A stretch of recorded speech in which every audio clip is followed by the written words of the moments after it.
અત્યારે રેલનગર વિસ્તારમાં આસ્થા ચોકમાં જે આરએમસી ગ્રાઉન્ડમાં ગુરુવારી ભરાય છે ને એ લોકેશન ઉપર છીએ. અત્યારે ગુરુવારી અહીંયા પૂરી થઈ ગઈ છે અને ગુરુવારી પૂરી થયા પછી આજુબાજુની સોસાયટી લોર્ડ ક્રિષ્ના પાર્કમાં જે કોથળીઓનો કચરો ભેગો થાય છે એનો તમને હું વિડીયો બતાવવા માગું છું. તમે જુઓ કે આ ગુરુવારી માર્કેટ પૂરી થાય છે પછી જે સોસાયટીમાં કચરો ભેગો થાય છે ને એ જો આ ઘરની બહારનો સીન છે ક્રિષ્ના પાર્ક લોર્ડ ક્રિષ્ના સોસાયટીનો. આમ જો હવે આ માર્કેટમાં આરએમસી કાંઈ ધ્યાન દેતું નથી કોઈ જાતનું.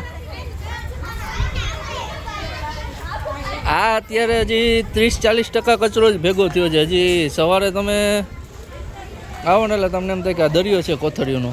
એટલી કોથળીઓ માર્કેટ પત્યા પછી ઉડીને આવે છે અને આ દર ગુરુવારે લોર્ડ ક્રિષ્ના સોસાયટીવાળાનો ત્રાસ છે કે એને આ તકલીફ પડે છે. દર ગુરુવારીનો ત્રાસ છે.